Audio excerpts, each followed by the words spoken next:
Open your mouth. Spread your legs. Clear. Let's go.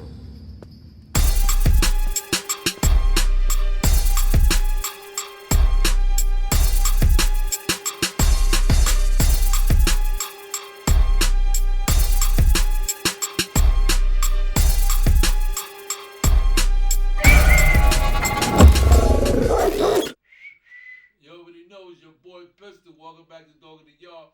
Today we got Patterson in the building from Brooklyn. Served 26 years at a 50-year sentence. He worked on his case while he was in prison. He never did the crime. He was a basketball head. You know, one of those guys that was super nice that would have made it to the NBA and all that. He was one of those. And with that being said, let's get right to it, man. Dog in the Yard, your boy Pistol, Patterson.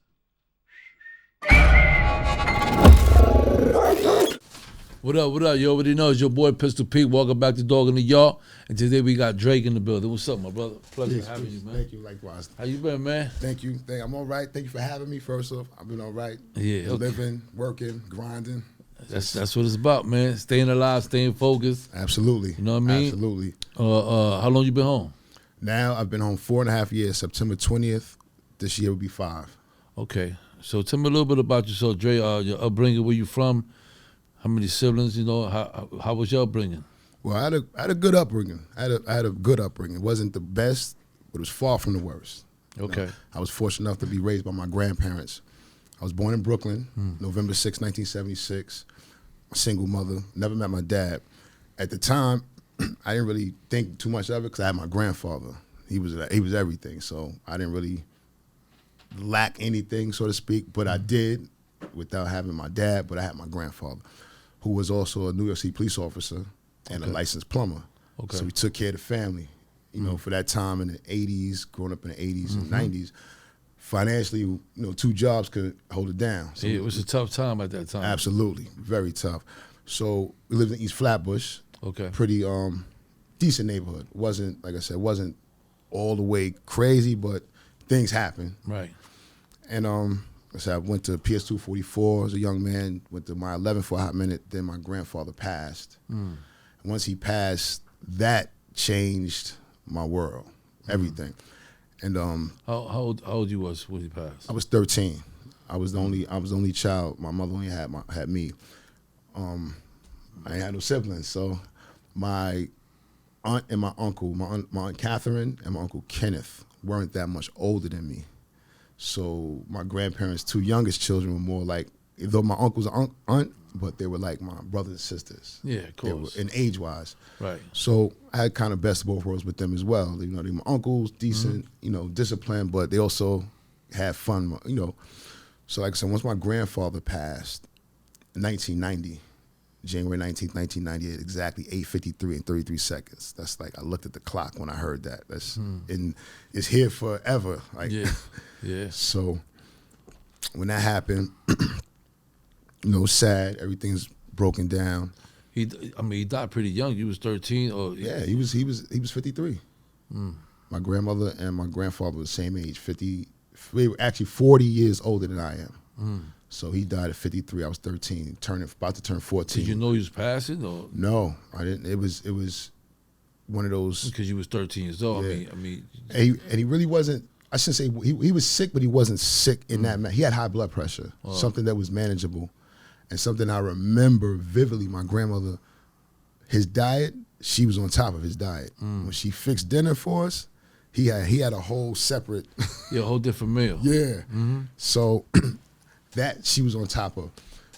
But with all of us black men, that is the silent killer regardless. Yeah, the silent killer. Oh yeah, high blood pressure is dangerous, man. Yes. So that day, I'm sorry, bro. Yeah, no, go ahead. So that day he passed. It was a Friday. I was in school, came home, and he wasn't home. So got the phone call that his car broke down, and he was going through something. I just remember him kind of yelling. I ain't gonna say yelling at my grandmother, but yelling to her on the phone, like whatever was going on where he was at. Yeah, he was letting me know, like, yo, I'm going through this and all that. And I just remember my grandma say, all right, just calm down. His name is Charles Patterson. So I remember she just kept saying, Charles, just calm down, just relax. All right. She said, all right, I'm going to fix dinner. All right, well, normal, Regular. I'm just in the kitchen with her. Yeah, it's regular. And he came home. It was maybe like an hour later. He came in the house, and he just walked straight to their room. He didn't even say anything. He just walked straight to his room. My grandmother went in there, and for like 5 minutes, a few minutes, 5 minutes, she came back out, and she called the ambulance, 911. She said, your grandfather is having chest pains. I said, okay. Now my eyes like, okay. Like, what are we doing? What are we doing? Yeah. Like, what? She didn't tell me to do anything specific. She just said, listen, I'm going to go to the hospital with him. Your aunt's going to come here, let them in the house. Okay. So before he actually leaves with the ambulance, they come, they go in the room, they do whatever they do. I wasn't privy to that. Mm-hmm. He comes out with the EMT workers. He's walking, but he had a mild heart attack at that time. But he was walking. It was. They said, my grandmother said, once they got into the ambulance and she was allowed to go with him, maybe 5 minutes, 10 minutes after that, in the ambulance, he had a massive heart attack. And that's what killed him. And he was, they was doing what they had to do inside the ambulance. Yeah, of course. On the way to Brooklyn Jewish Hospital, where he passed. Well, he passed in the ambulance, but, but they told, and when she called home, and she told my uncle, and that's when he told me, and I looked at that clock. That's the time I just gave. Yeah, you always remember that time. Yeah. And so how that affected you? How many ways it affected you? I mean, now you don't got a father figure in the crib no more. Trillion ways. Now it's just like a trillion different ways. Having your grandfather there, you still he got to be in order. Yeah, he was a disciplinary. Yeah, That's what I'm saying. He was definitely. He loved. He took care, but he put foot to behind when he. So how that affected you? So now I'm outside. Fast forward a little bit. Go through the whole morning. I'm back in school. Come home, it's just my grandmoms or no one. So I'm outside hanging with the homies. Figure I play sport, playing sports, doing the regular shit. Now, mind you, I never sold drugs to that effect, but I hung out with all the homeboys who did. Once I was learned to have the talent of playing basketball, that was my hustle. Okay. They used to pay me a little bit of bread to play basketball. Okay. So, all right, cool. So you was nice. Yeah, I was nice. I was nice. It took me a while to say that about myself, but now I'm kind of old, retired. Yeah, I was you buckets. You got to give yourself your flowers. Yeah, I was buckets. I was a problem on that court. Okay. So, like I said, I'm playing ball. I make my little $100 a tournament. Look, I'm 14 now. I'm 13, going on 14. I'm 14, 15. But unbeknownst to me at the time, it's affected because I'm hanging out. I'm cutting school. I'm not even thinking that's a problem because I'm not being disciplined for it. I'm still being a play on the basketball team. I made the varsity basketball team, so I'm playing ball. And mind you, I'm still in Brooklyn at the time. I didn't move to Long Island. I didn't know my grandmother was going through financial issues with the house after my grandfather passing. Okay. So all this is going on unbeknownst to a 15-year-old Dre. I'm 9th going on 10th grade. And next thing I know, they're telling me, we got to move. We're going to move to Long Island with my aunt, Marie. God bless her. She passed on. She was also a New York City police officer. So she had a house in Long Island with her 3 children, my cousins, Victoria, Crystal, and Vincent. So I moved with them. Still family home, but it wasn't home. It was home, but it wasn't, It ain't felt like how it used to be. Yeah, it's like, I have a place, but I don't have, and it's, nothing against, it's family, but still, it's like you still have your seclusion. You was used to your grandma, your grandpa. Yeah. It's a different, you change. You like your own space. You had your own space over there. Exactly. I get it. So we out there now, and I transfer from South Shore High School, where I played ball, to North Babylon High School. And I'm in gym class out there, I'm meeting new people. And I was kind of pissed off at being out there. But honestly, like, kid from the city, you moved to Long Island. There's nothing wrong with Long Island. I met some great people, but the environment is different. The buses stop running at 9 o'clock. You know, It was a whole different environment. Yeah, like I couldn't just get up and just walk to the subway or Right, I got you. You know, the closest store might have been a few blocks instead of right down the block. But all in all, great community. So I'm playing basketball in gym class, and the teacher at the time was Coach Mango, who's the football coach. He asked me, he said, you playing basketball for the school? So I'm like, no, I just got here. I'm just in gym class playing ball. So he introduced me to Jack Loft, who was the basketball coach in Long Island. Get on the team, I'm flourishing. Me and my backcourt partner, who was my co-defendant, when we got arrested, his name was William Grant, Shirell. Shout out to my brother. We doing our thing. But with that basketball, bro, when you good at something, everything, like all the negative things that you don't realize are negative are right at your disposal. The homies, like I said, I never had no beef, but who know what they was into, but I'm hanging with them. Right. You know, what they say, birds of a feather flock together. Guilty by association. So we out there playing ball, and there was a brother by the name of Jerry Mims, who's also my co-defendant, who was hanging with him, and I got real close with him because he held me down when they had a fight. So that made me like, all right, cool, pretty. You know, I didn't even know the brother. Right. Like I had a fight, and I'm fighting one dude, and So you start fucking with him. yeah, start fucking with him, and my co-defendant who already lived out there, Shirell, who I just spoke of, already knew him. So it was kind of like, okay, but he's doing shit. He's doing shit. So now you what, 16? What year is this? This is 17, my senior year. What year? 1994. 93 going into 94, Okay. right? So this is now like December, January, I had to fight. I had got hit by a car, nothing major, but go to the hospital. And he held me down. So now, like, where we come from, how nigga hold you down, like, show some type of you fuck with loyalty. him. All right, cool. Especially if I don't know you. Right. Get to know him. But like I said, he's in this shit. None of my business, but he's in this shit. I'm hearing, boy doing X, Y, Z, bro doing da-da-da. All right, like, cool. Like, he ain't fucking with me. Long story short, for time purposes, like I said, he's doing robberies. He's doing shit. And May 4th, we leave school one day. Myself, my co-defendant, my brother Shirell's, my other co-defendant, Maurice McCormick. Call him Cheeks. God, that's my bro. Shout out to him. We're in the car taking the brother to the train station, Brentwood, Long Island, on our way to play basketball at the gym they had. It's an open rec center out there. So we on our way to play ball, bro, and he says, yo, can we drop off another brother with me? He's gonna ride with me, named Joe Jackson. Don't know him, but I meet him now. Has an intricate, very, very intricate part to play in why I was arrested.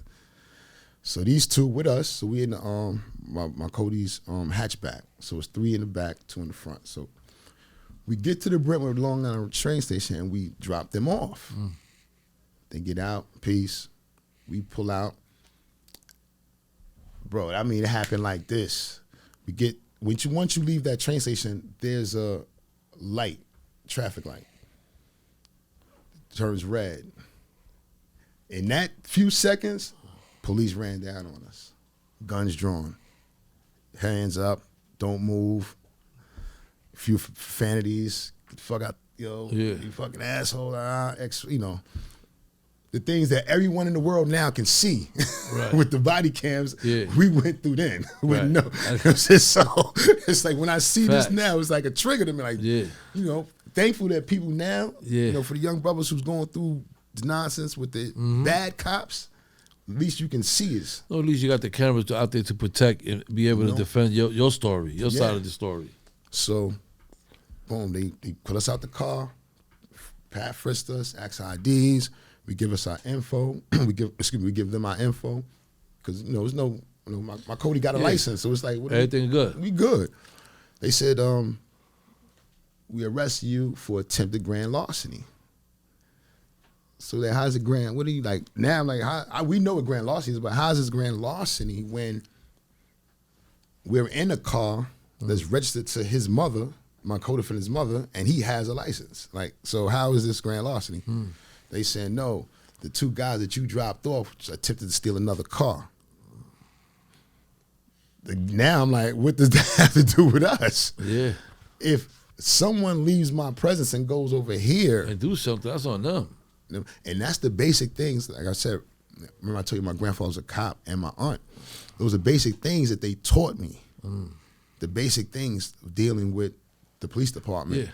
When you Deal go with out the in these law. streets, this is the basic things that you have to know and should know dealing with any officer. So now, the little bit that I know, I'm asking questions. I'm getting cursed at, shut the fuck up. You don't know what you're talking about. Yeah. And I'm like, I Wow. do know. Like, that person left our vicinity. Like, we're not saying they wasn't with us. Obviously, you're here doing your job, watching. You Right. know, so you've seen them get out the car. That's not the problem. That's nothing.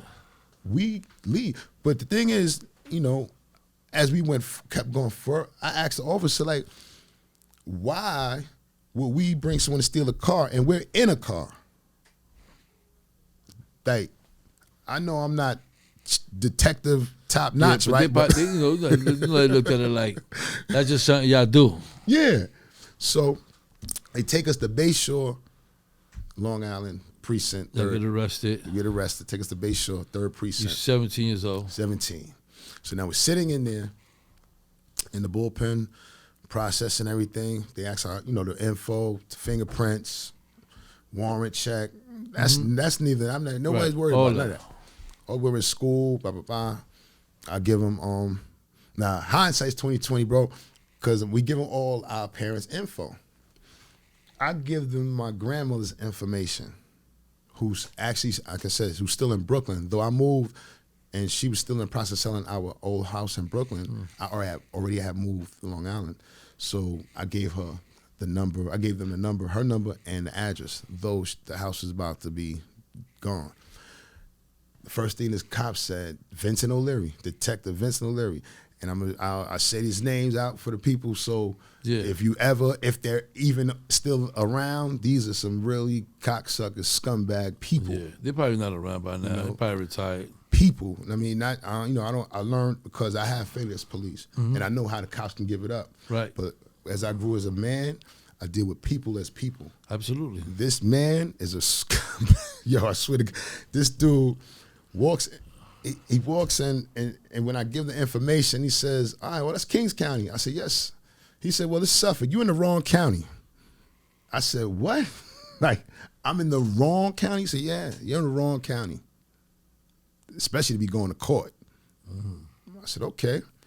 I said, well, I have another number for you then. He said, now I'm thinking I'm going to call my aunt. Okay. Being that a cop just told me this, I'm going to call a cop and see how it's going to work out. See if it work out somewhat, balance this thing out. I give him another number in Long Island, where I'm actually staying in North Babylon, Marie Bohannon. So they said, who's this? I said, that's my aunt. They said, what happened to the first number? I said, the first number is my grandmother. By all means, that is my guardian, until I become, Yeah. But I'm living out here with my aunt, who is her daughter. Right. So it's a family thing. So you can call my aunt. And this is where I learned, and my grandmother always got on me after that. Stop talking so much sometimes. She said, don't never let your right hand know what your left hand is doing. And I say that because right after I said call my aunt, I said, yeah, and she's a cop. They looked at me, bro. They all looked at me like, they never called that number? My hand to God, they never called that number. They looked at me. It was like, well, we can't do all that. We can't call this one. Hold on. So they push that to the side. I'm thinking this whole time that they called the number. So now I'm like, I tell my codies, yo, listen, my Aunt Marie gonna come down here, or she gonna call them. She gonna, I'm not gonna say she's gonna get us off. We didn't do anything, but I'm pretty sure she can make sure this is done Right. fair. It's gonna be smooth, and we're gonna get this out the way. If they did something wrong, by all means, accountability is to be had. If they didn't, by all means, we're gonna find out why y'all doing what y'all doing. Because now, like I said, my grandfather being an elder retired cop who was deceased, a lot of his old contacts my aunt now has. So I got some old heads too now. Right. That I got you. So And So what they did? they never called. Fast forward, we end up Charge you? waiting. They charge us with grand larceny. But this whole time, my co-defendant Jerry Mims, he's talking about robberies and a homicide. This thing about to get real crazy. And he's talking about that because Joe Jackson, I'm sorry, that's just like Joe Jackson mentioned him in some dealings that they had. So in turn, he mentioned us and brought us into the fold. Actually added us. Right. Not so much added us in. So now Joe Jackson says Jerry Mims, and I learned this from the cop because they showed me their statements.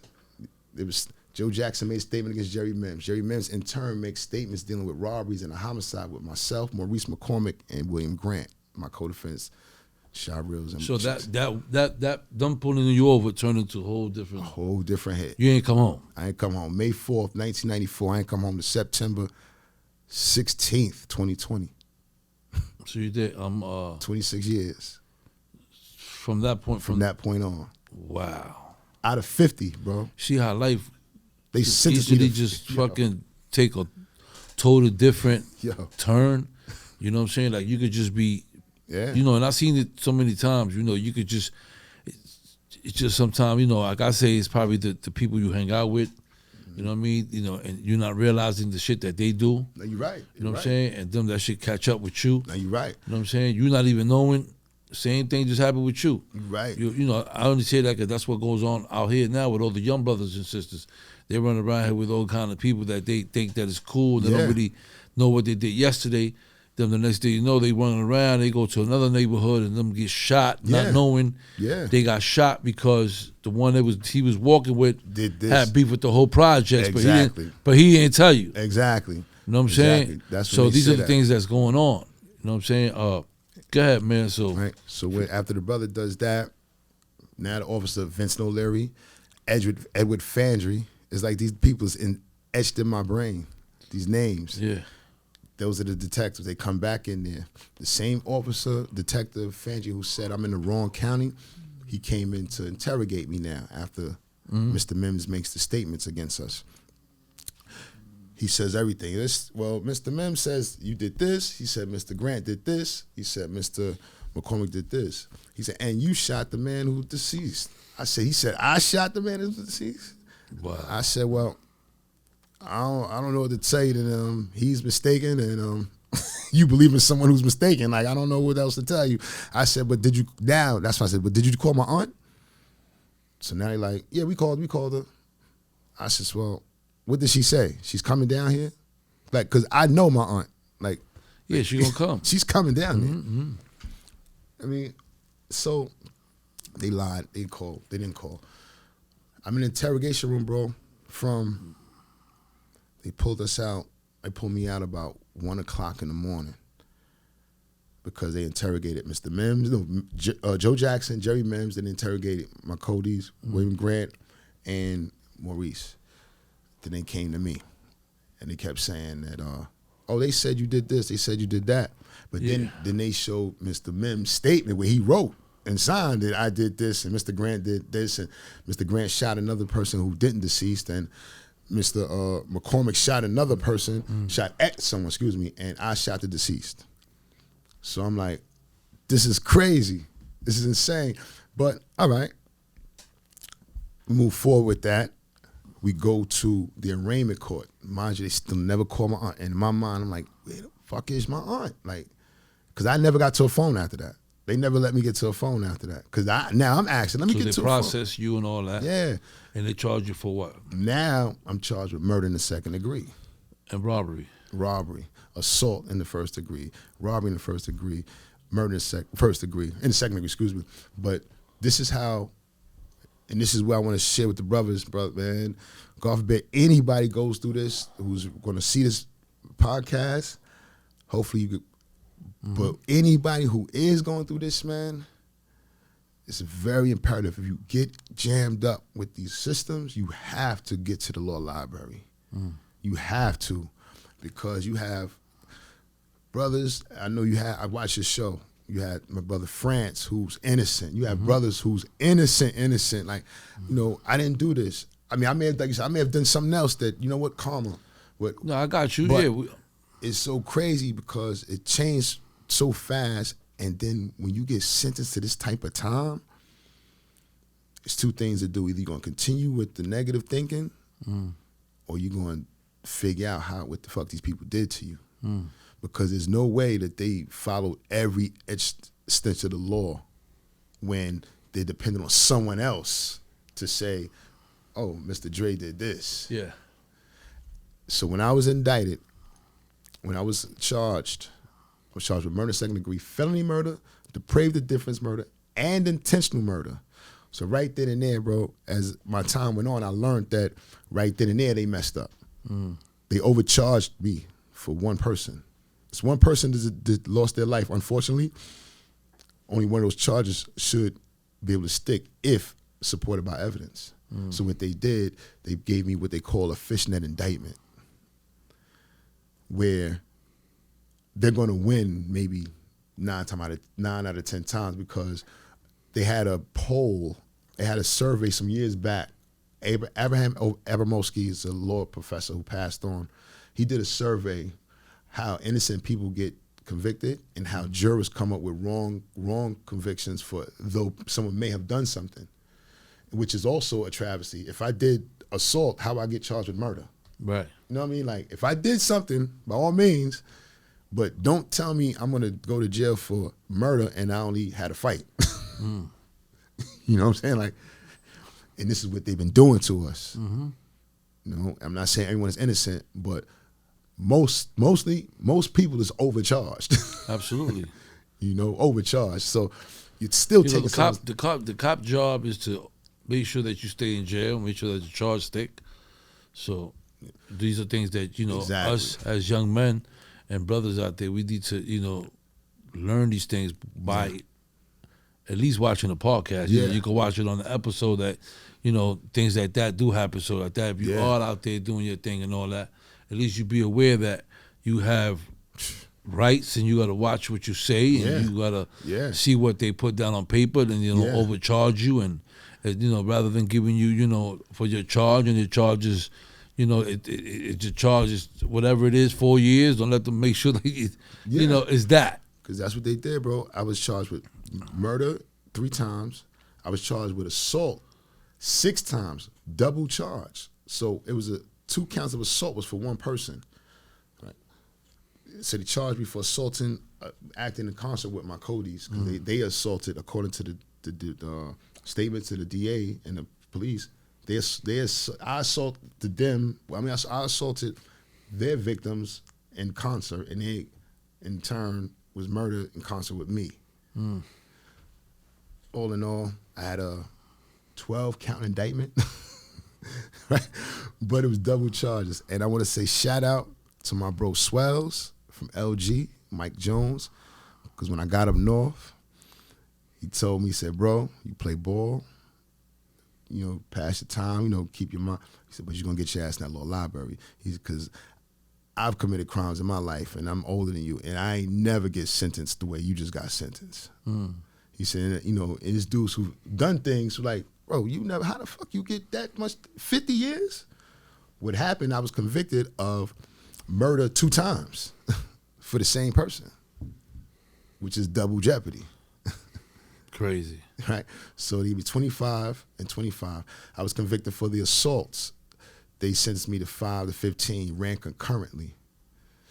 Gun possession. I was also convicted of a weapon that was never found. And I asked about that, and I learned later on from, also shout out to the brother Bush, who's helping brothers get home and rectify. Friends and families. Yes, that's the bro. Right? That's the bro. Yeah, shout out to Bush and them, man. They're the doing bro. great jobs out there. Absolutely.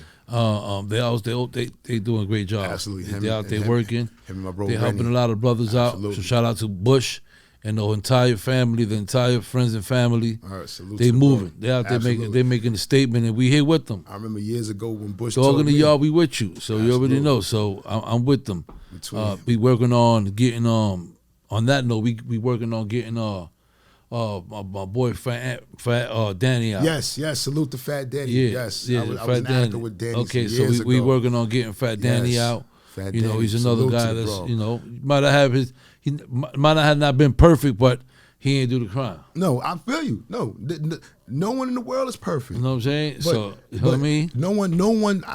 As now, you know, as I'm mature, I don't think no one deserves to Mm-hmm. be held accountable for shit that they ain't do. Absolutely. So you know, You know, shout out to Fat Danny and the whole That's family my and bro, friends Danny. Yeah, and bro. Bush and them. I was an addict with Danny for some time. Salute. Like I said, and I definitely. That's why I said I got to So shout. you went to trial Yes, and you blew trial. yes. What year? 1995, August. August. August what? You know? August 10th. Okay. Only asked that because it was August my birthday. Nah, I know. August. So and what you got? What was census? 50 to life, half a century. Okay. How was it? Did you went to Rikers Island? No, I was in Long Island, Suffolk Long Island. County. So how was that over there? The first time going to Suffolk County. Riverhead Never County been jail. arrested. Never. It was, What was going through your mind? Now you in there for a body. You know, you 17 years old. yeah. Just So what was going through your mind? how the fuck I'm gonna do this? I get it. How the fuck I'm gonna do this?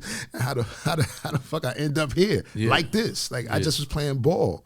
You know what I'm saying? I just was with my girl. I just was hanging out with the homies. Yeah. Like Things was just different a little while Yeah. ago. you know, That's just the way life is, I might have been an asshole to somebody, right? I might have been mean as an arrogant basketball playing talented kid, right? But how I get 50 life? You know what I'm saying? Especially for a crime you really didn't commit. Like, are you serious? So you got 50 years, you blew trial, Man, and after being in Suffolk County, and you went up north. went up north. Downstate? Downstate. How was that? That first That was downstate? wild. That was you wild. getting there, that first experience, how was that? That was wild because I'm not at the, even though I did time in Riverhead, I'm not used to locking in at 8 o'clock or lights off. They saying lights off and you got to stay inside this room. Now I'm like, 10-minute phone calls. If I don't get through, hey, so what? Too bad. Try again tomorrow. Like what? Like, so now my brain is saying I gotta kind of adapt to this wild shit that's going on. Like, you gotta stay in the room. And I was there for 35 days. Fortunately, my family was, a few family members was around, so I got a package, got a letter, I got a visit. So that was like the start. But I'm like, my mom, how the fuck I'm gonna do this shit, man? 50 years, I see these people's bugging. They bugged out, they crazy. Yeah, 50 years, you like what? How the, and You it's lucky so, you ain't go nuts. it's yo, bro. I swear, I don't know. I was just, God just gave me strength, bro. Because I still ask myself, even now I'm home. Sometimes I travel with my girl. Sometimes she'll look at me like, "What you thinking about?" I'm like, nothing. Like I don't. Yeah, you don't like to even share it because these are Yeah. thoughts that you like, Yeah, I'm like nothing. memories, and it's just so Yeah. much shit that you don't want to share with your loved ones. Yeah, and what I learned, and I had to learn to stop doing when I first, like, me and my lady get together, we traveling. I used to like be the downer sometimes because I'm having a great time and like, do I deserve to have a great time? Like, Yeah. how the fuck I like, you know? Yeah, you like, damn, You know what I'm saying? can't So- even believe you home. Yeah, it's still surreal, bro. I got my passport now and everything, but not to skip. I could get to that, but like I said, blue trial. I got 50 to life. Downstate for 35 days. Got into your bed. Got into What my jail bed. you went to? First jail, Greenhaven. Okay, Get to Greenhaven, which is also kind of a blessing because it wasn't that far. right. So my grandmother, who Was able to travel up there Yeah. and go visit you? most important person in my life, who just passed. Oh, okay. Right. Sorry to hear that, brother. So that, she was there. And all I could think about was like, I hurt her. You know what I'm saying? Like, how the fuck I end up here? And she was telling me, listen, stay strong. You're going to be good. I'm here. We're going to make sure you're all right. We're going to make sure you're all right. So I said, all right, thank you, Mom. What up? I get to Greenhaven. I run into a few people. We from the city, Long Island, New York, Brooklyn, New York, Bronx. I know I got homies. Right. So I run into a few people. And everyone's sentiment is the same, bro. Yo, Dre, what the fuck is you doing here? Because no one in their mind like, yo, somebody was first thing. They look at you like a basketball Yeah. player. Somebody was supposed to come up from Yeah, the hood you because had you nice. you had your scholarship. Yeah, Yeah. you hung with us, but what did like? Yeah, you ain't really do nothing. You wasn't no killer. Yeah. And a few homies, like my bro Rocky from East New York, he was like, yo, who the fuck got you jammed up, bro? Like, who got you jammed up and didn't hold it down? Like, I said, yo, and I explained everything I just explained to you. He was like, yo, this dude. I'm like, yo, I don't even know where he at, bro. We got a separation. He got a separation from me Yeah, of course. and my two older friends. He was like, word. So that's when I ran into Swells. Swells pulled me up. Listen, Swells one of the OGs who knew my uncles. So that's how I knew them. It usually be like that. Yeah, it'd be like that. So that Come to jail, you see a friend of your pops or Yeah, your be like your that. big uncle or something like that, and and sometimes they're in a great space where they're able to help you. Yeah, and that's exactly what happened. Swells pulled me up. Listen, ran it down. He boom, boom, boom, boom. Smoke your little weed. I know you want to get your mind off this. He said, but boy, your priority is we going to get this 50 years off your back. He said, you're going to run into some of the homies of yours who got 4 years, 3 years, and they're going to be running around doing all the bullshit because they got a date. Always remember, no matter who you talk to, who you hang with, you don't have a date. Your date is 50 years from now, which is basically meaning you might not be alive to see 68 years old to go to a parole board. So you got to get it right. So that's what I started doing, going to the law library, learning. And that's when I learned that I had what they call a repugnant verdict, an inconsistent verdict, CPL 300.40, right? Where a person cannot recklessly and intentionally do the same thing at the same time. And that's what they did. Felony murder is an intentional crime. The difference is a reckless crime. So you're saying that I and my co-defendants, what's the new word these young kids did now? Unalive. We unalive this guy. Yeah. 2 different ways. So he was deceased one way, resuscitated, came back to life, and then dead the Different way. That's what they saying. And they went with it. I'm convicted of it. I'm sentenced and all that. And then I'm learning that the judge himself was supposed to, if the jury, who are regular people, find you guilty, that means the judge and the district attorney and your lawyer didn't do their jobs by specifying and clearing up inconsistencies on the part of a person who's not a lawyer. If we're jurors, we're regular people. Yeah, regular people. So you don't really know the fine law. Exactly. Every bit of the law, not like that. You Exactly. regular people just got picked up and you got to go to jury. So when they found me guilty, right? For a while, I was cursing the jurors out, like. But then I'm man was like, bro, they didn't know the shit. Like you don't know the shit. You learn. Look, he said, yo, look, you learning it now. They still don't learn it because they don't gotta learn it. They home working. So regular people. So I had to, but in that time, you going through anger through everything, everybody. You angry. You trying to get to the shit. Yeah. So once I learned that, I'm like, oh shit. So now I'm like, and this is what Brother Bush told me. He said, your indictment is defective, bro. He said, they got to dismiss your indictment, man. I said, word? He said, yeah. He said, that's not going to be easy. I'm like, because, I'm young. I'm like, word? He said, that's not going to be easy. He said, but that is what is supposed to happen because of those verdicts. Because now that you're up north, he said, now that you're up north, they can't, how did he say it? What's the word?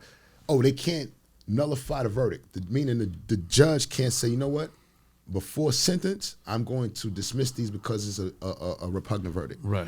Once I'm sentenced, that's final. So the only remedy is to dismiss the charges and let the DA resubmit a new indictment, which would have never happened legally because it wasn't legal the first time. Now, 20 plus years later, you legally can't do it now. You didn't do it the legal the first time, so picture now. Right. Which in turn would have given me compensation. Not that I'm looking for it, but yeah, motherfuckers, I had a scholarship. I was good enough to go across to another country to play basketball. You took that from me. You know what I'm saying? Y'all took that from me. And I believe, in the day and age, race still plays a part. And what people don't realize, and I teach my young boys now, about the 13th Amendment. The 13th Amendment deems you a slave after conviction. So that means when that Declaration of Independence was deemed written and all that, 1776, that's bullshit. Right. That's bullshit because Gotcha. they never planned for us to be free. Absolutely. Because the 13th Amendment deems after conviction of a crime, you a slave again. That comes from the vagrant laws from when we were released from slavery in Juneteenth. Once you released from slavery at that time, bro, vagrant laws, if you don't have a home, you got to go to jail. What slave have a home from, I was released yesterday. True. So those laws forward to our time, to police, the system. Oh, conviction. And who's convicted of most of the crimes, whether innocent or guilty? The blacks. So our lineage was slaves, and y'all still making us. How many brothers you got up here? Look, I told somebody, I know 7 millionaires. And that's not a bad thing, but it's a bad thing how they got that money.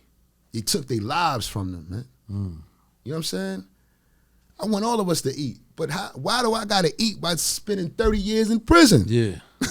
Now we're going to give you this bread right here. Now you take this 10 million and I could have made that my own without going to prison. And spending 30 years in jail. You know what I'm saying?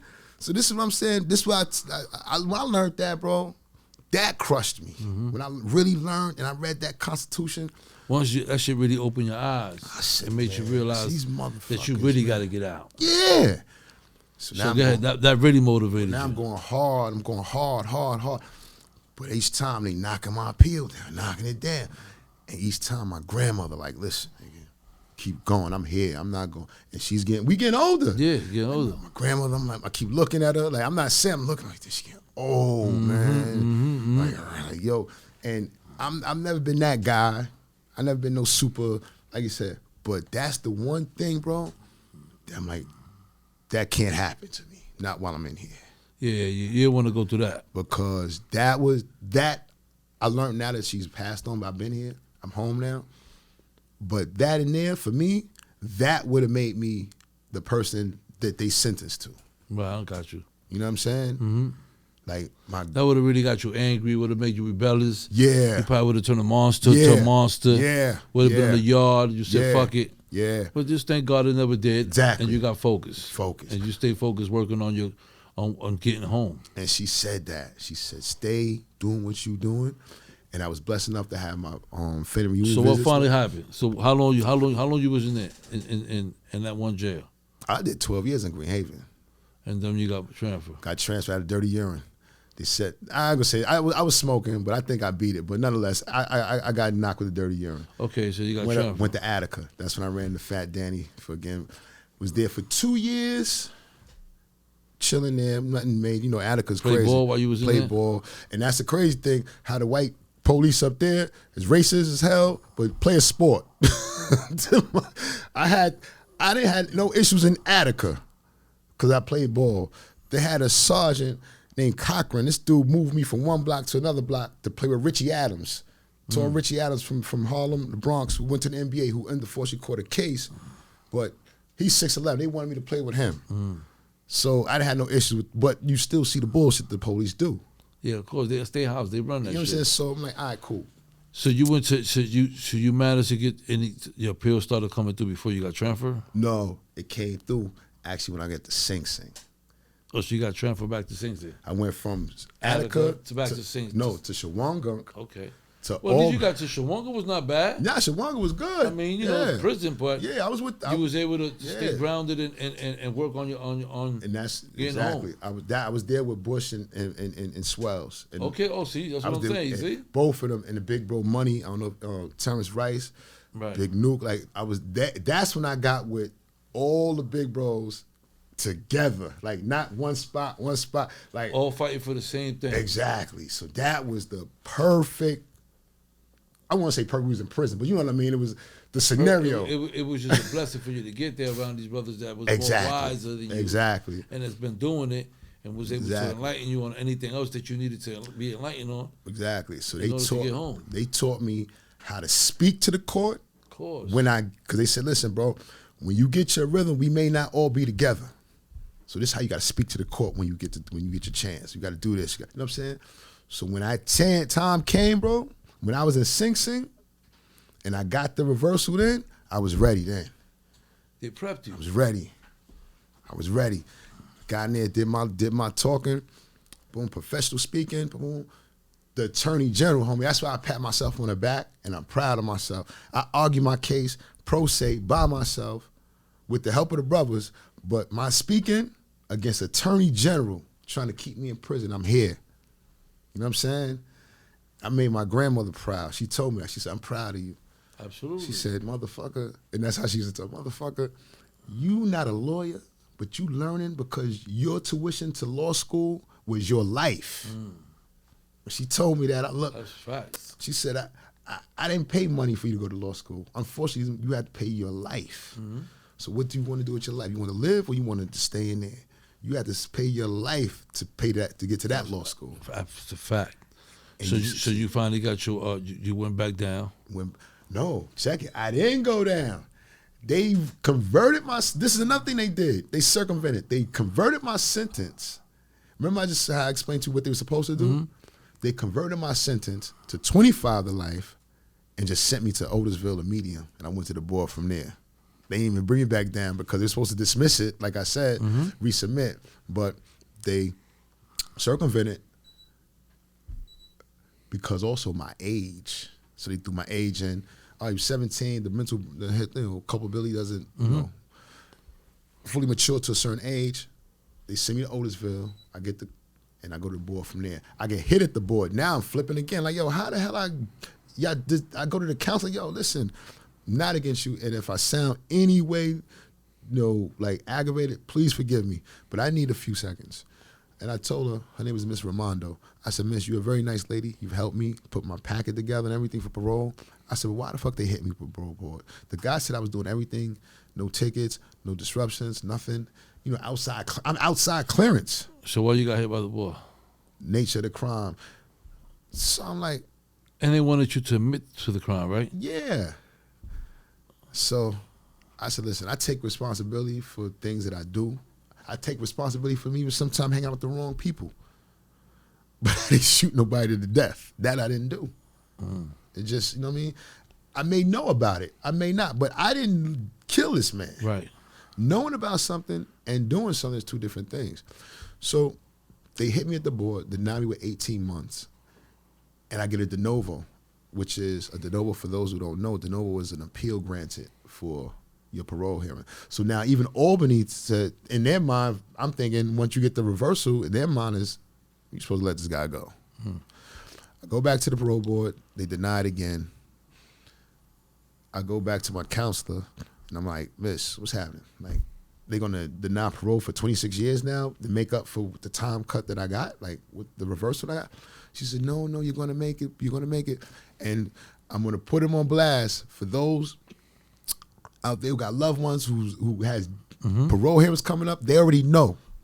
They already know if they're gonna make that board. They already know the release date and everything.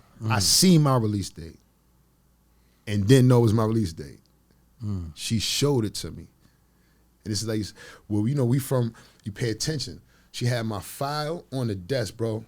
My file, and the piece of paper hanging out the end of the file. It said 9/16/2020. I didn't know what that was until I made the board. I go get my release paper, and I see 9/16/2020. And that was 2 months before I went to the board and made it. So they know. They know. So basically, bro, I'm telling the people out there, your loved ones is getting ready to come home, go to the board, they know. The only thing that's I believe in our power is if you can talk your way out of it. Yeah, and it'll change. And change. I got you. That's crazy. You can talk your way out of it. But so you made the board. I made the board. So now I'm hyped. Same thing. My grandmother said you did how much? 26 years. Then made the board. Made the board. 26. Bro. So now you made the board. Come home, and my bro who was on here, Darnell, Rab, my partner for Freedom Lee Sports Academy, my backcourt partner who I played ball with as well, he came to pick me up. Picked me up, him and his wife came to pick me up from Otisville, brought me to the Bronx and my grandmother. And that was like the greatest day of my life in 26 years, bro.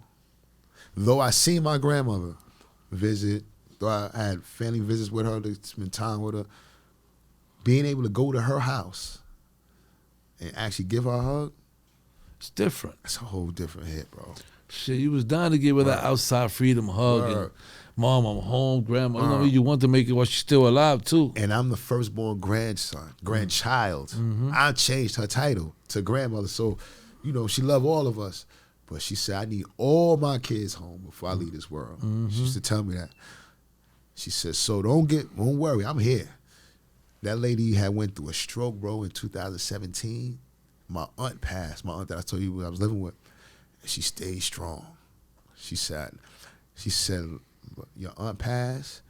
I got a stroke. She said, but boy, I'm not going nowhere till you get here. I need all my kids home. And she did. She did.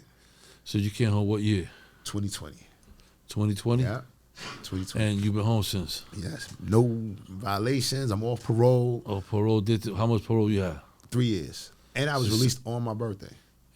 That was a blessing. That was a birthday present. I got the paper. He was like, shit. Word. Birthday and everything. Word. So I got parole. You deserve it. Shit. Yeah, you never son. did the crime anyway. Never. That shit was You know what I'm saying? So crazy. you finally came home 2020. Yeah. Been home. Now 4.5 years. Okay. And Once I got home, I got a job in Lincoln Hospital in the Bronx. Working Okay. with the organization Guns Down, Life Up. okay. Shout out to Martha and them. Mata, that's my boy. Mata, Gilly, Yeah. Okay. my boy. That's my bro. Gilly showed me a lot with how the crisis management system, how I got involved with that. James Jimbo Dobbins, who gave me the first opportunity to work. Thank you. Guns down. That's my boy. What is it? Is Guns Down? Life Up. Lives Up. Yeah, they doing I big. fuck with them. Shout out to Guns Up. Guns Shout 'em Down. Life Up. Shout them out. Shout out to Maria, the brothers. the You whole already team. know. The whole team. The whole team. They keep doing good. I keep hearing about the brothers. They're doing Yeah. great work. Yeah, so from there, bro, just shadowing, working with them, I learned how the nonprofit thing goes. So I ended up opening and starting my own nonprofit, Freedom Okay. Sports Academy, where, I play ball, and that's something that me and Darnell was talking about when we were inside. Because we played ball, and a lot of times I'm injured. Like, I got injured a lot, bro. I had 5 knee surgeries. And, like, my love of the game, I wouldn't stop. Like, Right. I've been told right now. That's what you love. I've been told right now, I said, when you get about 6, you got to get a knee replacement. So I'm like, all right. But so I used to joke, like, damn, man, when I get old, I really can't fucking play. What the hell I'm going to do besides watch? And Rab used to be like, listen, bro, you show the young people, you show the young boys how to play, man. Show them that the way you look at basketball games is the same way you look at life. The only difference is the outcome is different. Like, you play basketball, you play with discipline, you play with organization, you play with foresight, you play with patience, play with intention, direction. You play your life like that too. But guess what? If you don't live and play life like that, guess what's gonna happen to you? You end up, unfortunately, where I was at, or worse, too early. Absolutely. You live this life with no discipline. You live this life no type of foresight. Cut your life short. Yeah. Sit. Let it be known. Yeah, you cut your life short. You got to kind of tell the future about what's going on around you. Facts. So that's when I started Freedom Elite Sports Academy. Okay. Right.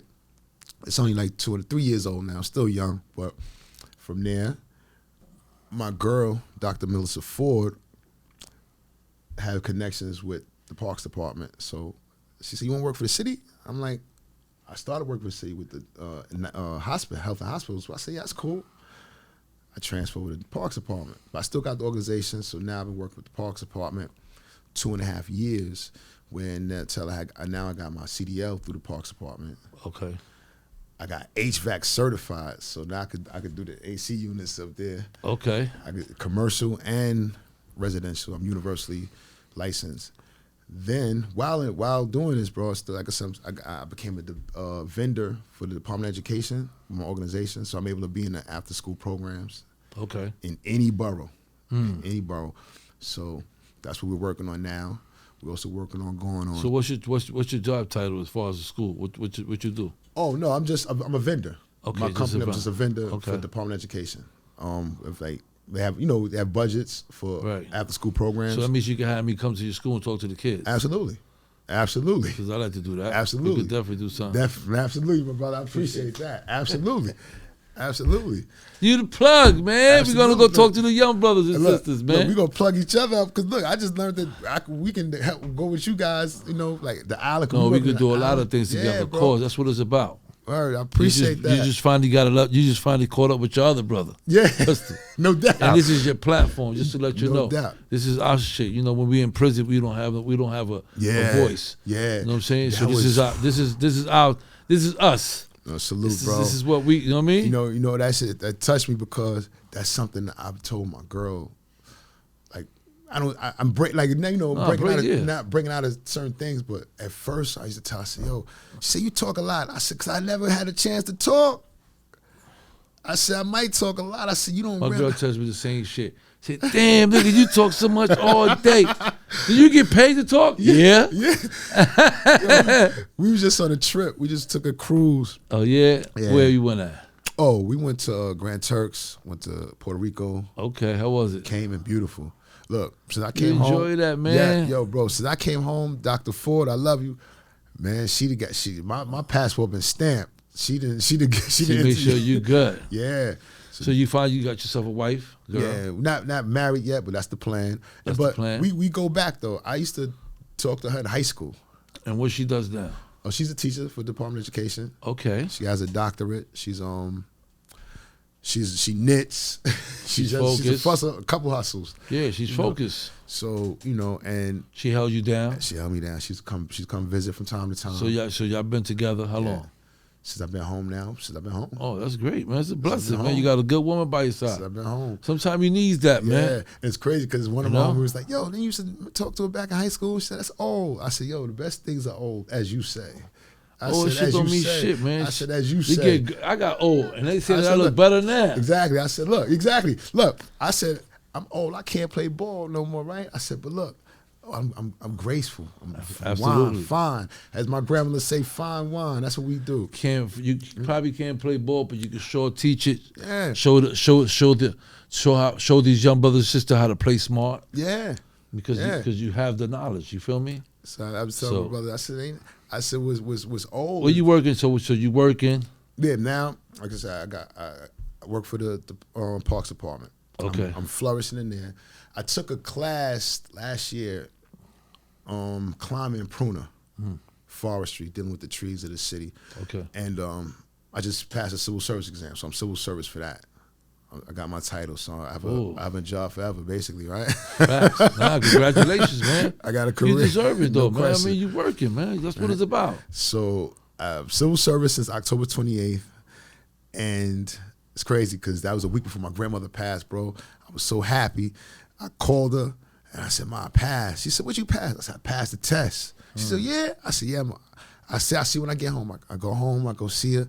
She's sitting in her chair watching old basketball highlights because that was her thing too. So she said, what happened? I said, I passed the test. I said, now where you want to move to? We're going to get you. I said, you should have never lost your house. You should have never got rid of your house for whatever the reasons were back then. Whatever. Yeah, let's make this shit right. Listen, I said, I walked by the house. She didn't know I did this. I walked by the house on Kings Highway. She said, what? You walked by the house? I said, yeah. I said, guess what? She said, what? I said, it's for rent. I said, so being I see for rent, I'm going to ask the guy, would he be willing to sell? Because if you're willing to rent, I think I can kind of, hope you help, not help you, but Almost just try to convince you to what's get up? started. You to want me. to, this is, So go ahead. it's my grandparents' shit. So she said, baby, I'm fine. I said, nah, I know you fine. She said, listen. She said, listen to me good. She said, I'm 88 years old. She said, I have lived. Trust me. She said, people have done things to me. I let it go. She said, that's why God has blessed me with so much life. She said, I want you to live your life. She said, you came home,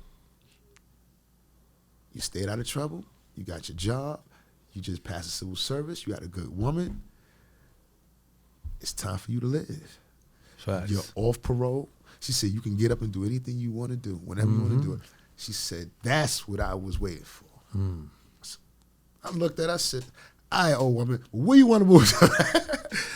She said, I'm good. Bro, 5 days later, she passed. I'm like, yo, man.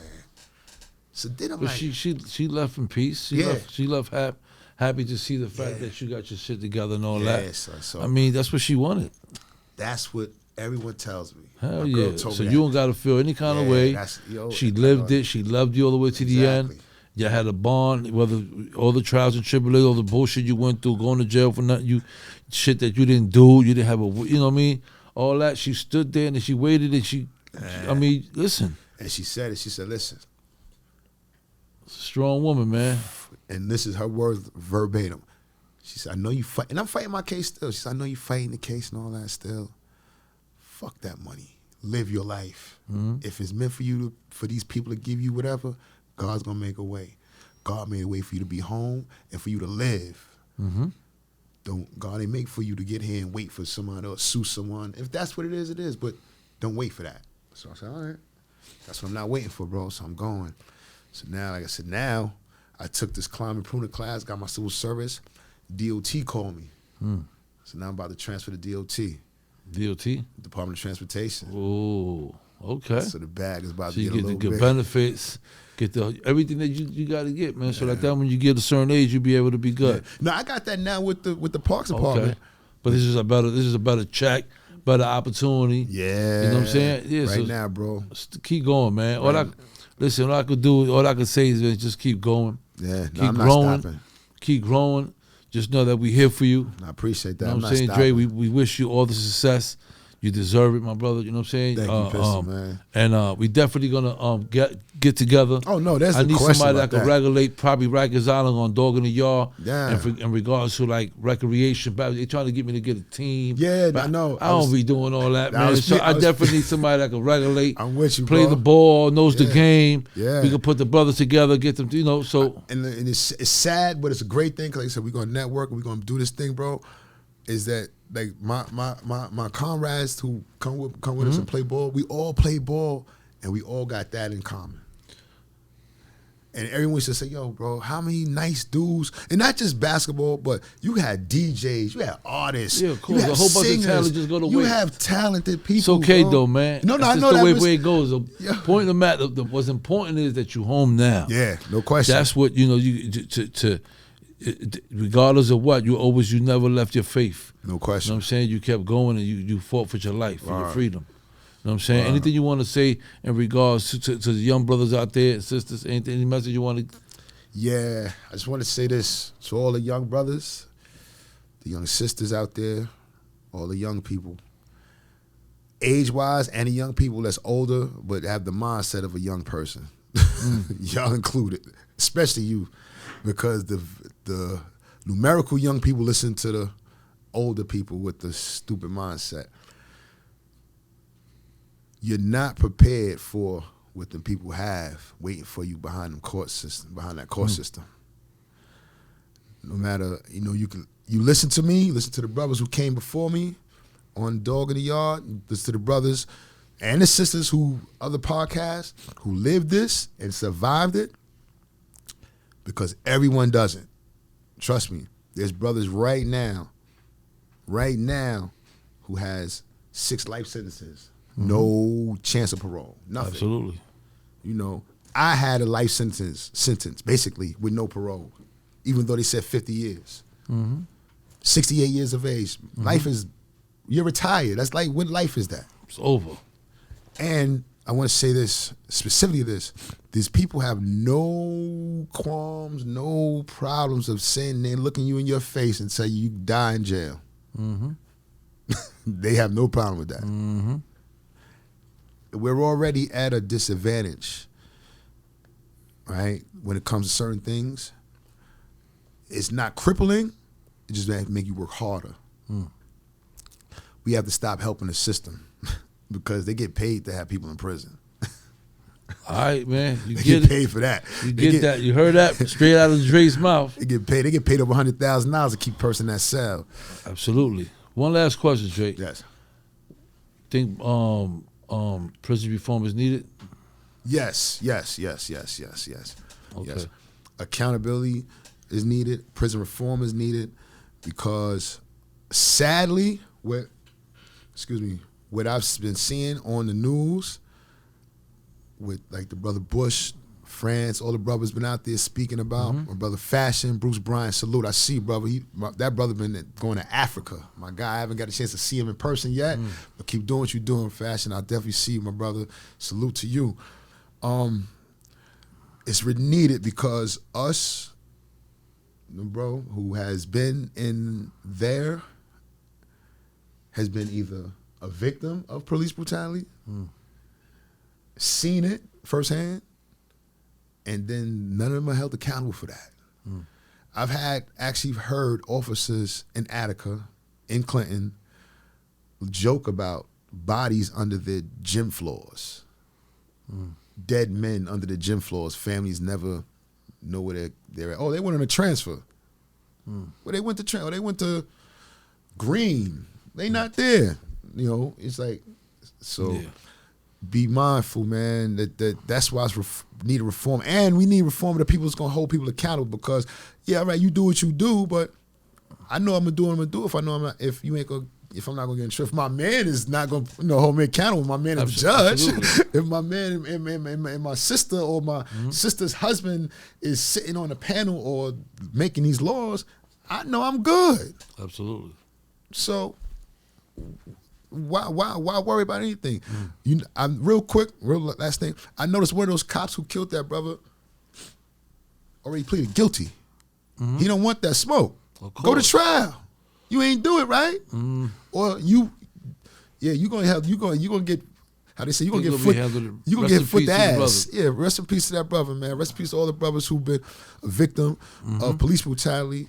You know, those are the bad apples, as they say. You know, you have good people that's doing jobs and do their job, and you got the fuck ups. You got the fuck ups, and like us, you know what I learned. I don't like being stigmatized about what another brother does. So that's what I learned not to do, because, you know, I used to be like, yo, the police.